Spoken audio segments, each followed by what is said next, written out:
Well, I don't know if this is actually working or not, but let's see. Go live body reflection challenge because I haven't wanted to be live on, especially I don't have a lighting. Like that's not good. Looks sucks. Makes a difference. I do have a light, but then I'd have to set it up. So that would actually take work that I don't really want to do. So nobody's here on this live at least. And then I'm transferring over and saying this is going to be a body reflection image challenge, mainly because I've been wanting to hide. I don't like what I look like, and how shallow is that? I would never judge anyone on their appearance. However, I have a real hard time with my own. It's come to my attention that I'm an ultimate mean girl to myself. What a hypocrite. What a hypocrite I am. Empowering other people, helping people in any way I can to feel like their best selves, but I can't do it for myself. So I'm learning, and I'm going to document the journey as best I can with the intentions to help as many people as I can and heal in the process, actually. This time, actually. And I say that I'm actually going to go back and do my own programs and challenge myself to heal on a deeper level and really look in the mirror. Usually, a lot of the times, going through things, I would always be thinking of the next way I can help somebody else or put something into a program.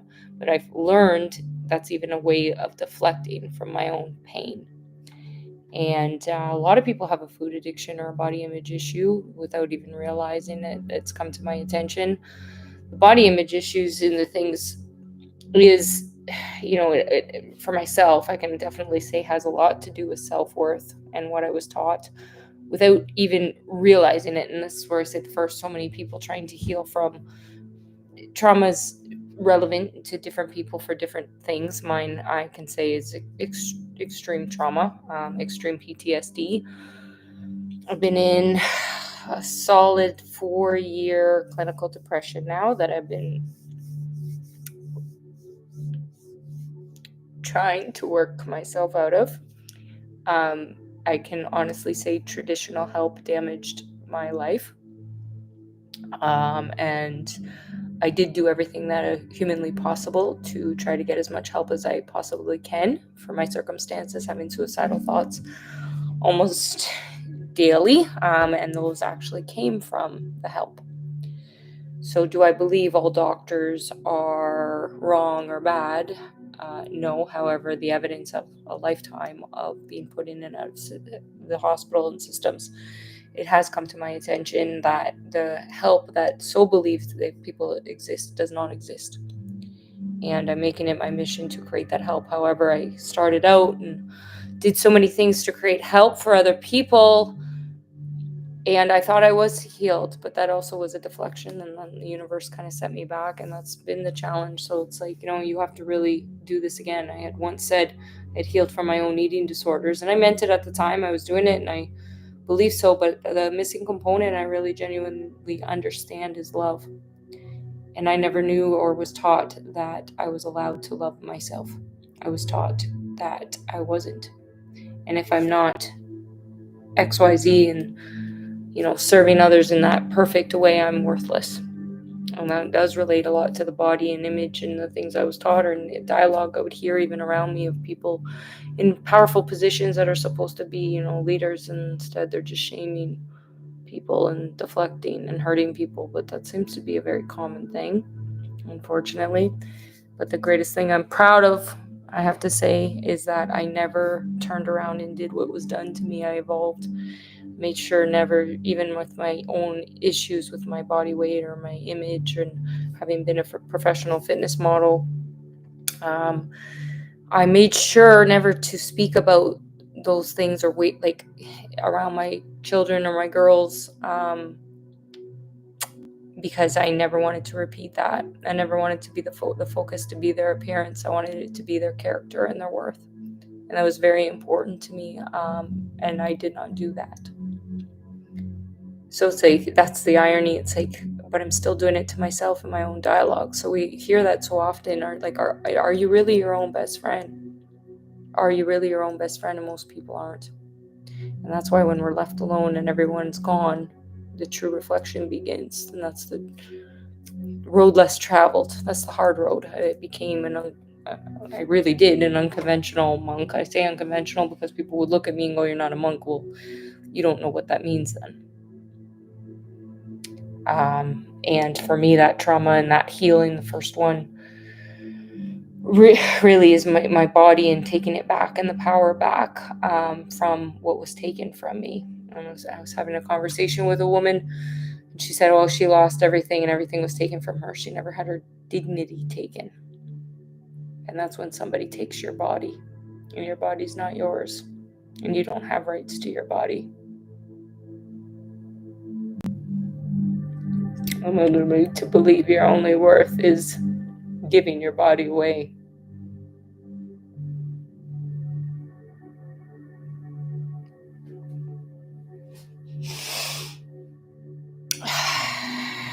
It's important to feel proud of your body, and we're all actually meant to. That's another irony, the shame and being taught that if you're proud of your body or you're actually focused on wanting to take care of it, be healthy and beautiful, there's something wrong with you. And that's a very confusing thing, almost creates like a bipolar. So depending on the circumstances and depending on the support and the love that a person grew up with, even if they had one person, that changes things versus people in their heads telling them there's something wrong with them. So I've been all appearances in my life, all different things, treated differently at different times for those appearances. How sad is that? I value character more than anything else. It's what I'm most proud of. It's what I see in others, but I wasn't seeing it in myself. However, in this journey, in this depression in the last 4 years, I can honestly say that the thing I'm very, very proud of is the fact that I really had time. I didn't have a memory before 2020. That's another story. But as I came back, my character and the things that I turned away and the things I walked away from, that doesn't mean that in my life I've been very imperfect, but because of those imperfections, looking at the mistakes and growing from them and learning is what character is, and that's what I'm so proud of and why I have so much integrity, and that is what I value. However, you have to recognize that you're attracting really what you believe you are at your core. So if people are abusing you, or you're attracting an abusive partner or a partner who cheats, or etc., the responsibility is really understanding that's a part of you and what you believe yourself to be worth. So the domestic abuse or the thing or whatever, that's a tough pill to swallow. But when you don't know a different way, there has to be a forgiveness. So the blame, right? But that's the thing. My whole life, I always took the blame and believed everything was my fault. So to see that that's not the case, however, still the responsibility of learning and healing is on me. That's why I didn't jump into another relationship after I left my marriage. I needed to heal. I can't attract the wrong thing. I'm a hopeless romantic.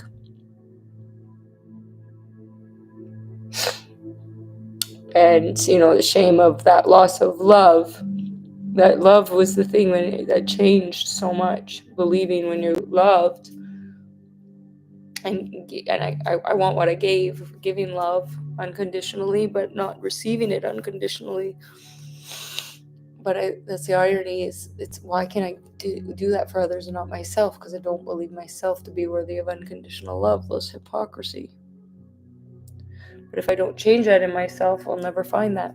And that's it. And that's why I have to get over the restrictions of the things I've put on myself, that I'm not good enough if I don't feel I'm pretty enough, or if I'm not good enough. So it doesn't matter that you can look like what you look like, appearance, not like what you, because I want to change and improve for myself. My health conditions have not been good. That's a side note. I'm in extreme health issues. So there's that health issue, but the body image issue that relates to the fact that I stopped having a life and socializing and interacting.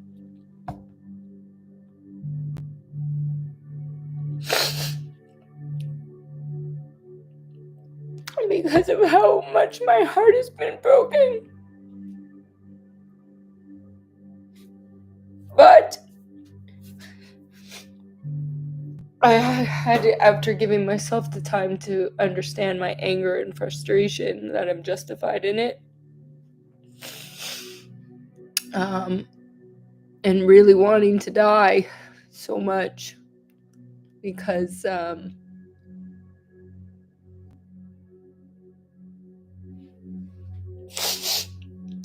the pain of living is too much, the suffering at times, but I tell myself every day, if I can just make it to the end of the day and learn something, maybe I can turn this around. Maybe if I can release my anger safely and find a way to get more back to the truth of my core and my beliefs, that I started a journey for the right intentions, for the right reasons, that I wanted to really help people in the world never feel as lonely and lost as I have. And that goes right back to my childhood dream for myself in particular, after I was raped on the floor. And I remember there was nobody there to talk to, and I was left there alone. The only voice was God. And a message came to me in those things, and I kind of lost that, but at one time was told something very clear, and it did relate to my self-worth and my feeling of like I'm nothing, I'm nobody, I'm not worthwhile, but at the same time my brain went somewhere else. It was like the pain, it's like I left my body, but I could be somewhere else. And I say that because it was like, it felt like I was thinking of the kids in Africa going, well, my life isn't as bad. And I say that there's different circumstances, but I mean, I compared to somebody that was being sex trafficked and raped in Africa as a child who didn't have water or who didn't have food. And I was a very young child. I don't know where that thought came from, but it reminded me of that and why I didn't talk. And I never talked. And I never felt that I was worthy of talking. So I didn't. And then in 2020, when I got my memory back, all I did was talk, but the only person I really talked to is my phone and myself, and that became my therapy because it was the only place that I could talk finally freely, because whenever I did talk, I was punished for anything. But it occurred to me that's because I didn't have unconditional love, and it was other people's fears and secrets that kept me silent. And those aren't people that I want around. I want to be able to be myself, but I had to know who I was first. And that journey has to be taken alone, and that one's scary because when I was alone, I didn't like my own company, and that's where the food addiction and the spinning out come from. And the trauma's because it took me back to a very bad place over and over and over again. And it wasn't just one moment, it was an entire childhood and then the teen years and then into other years, and it was only abuse. And there was a short period of time where there was times of happiness when I was giving as a mother and giving as a wife. And I'm blessed for that and those lessons and those things. But that life died.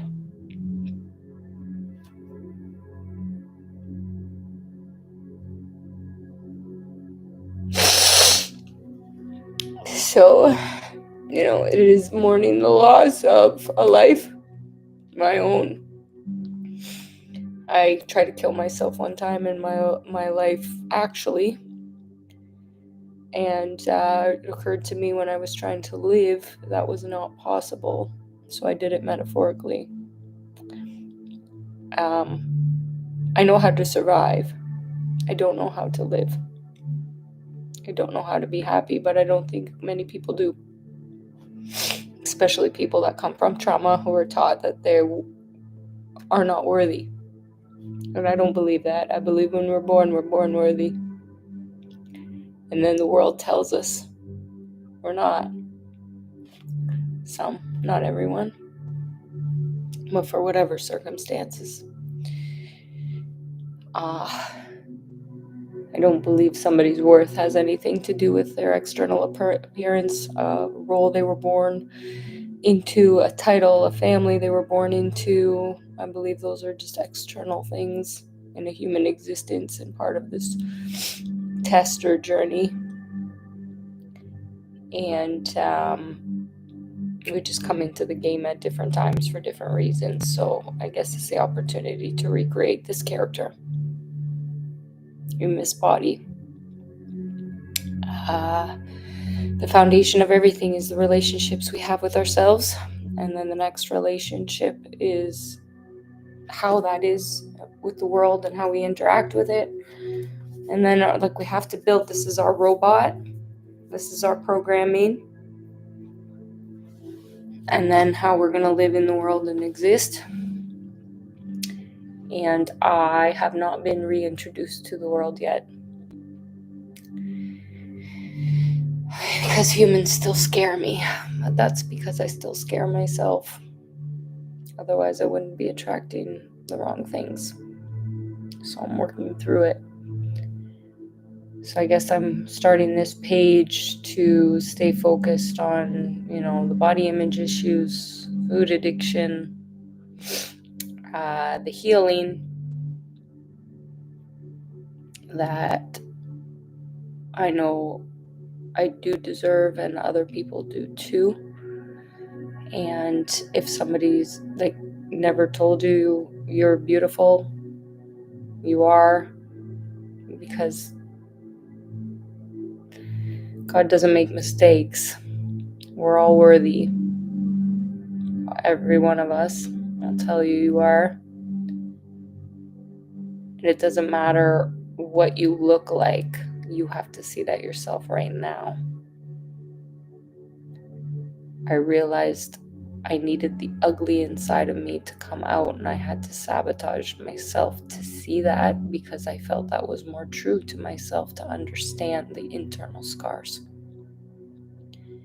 And those are beautiful too, because that has made me who I am. And I would not take back anything that I have been through,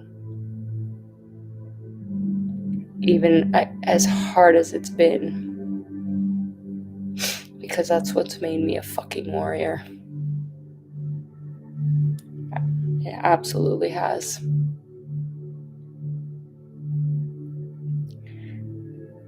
And that doesn't have any relevance on what I look like. So if you're ready to actually heal on a deep, deep, deep level and find true inner beauty, and then work on building some character and loving the outsides, because that's okay too, and join me on this journey.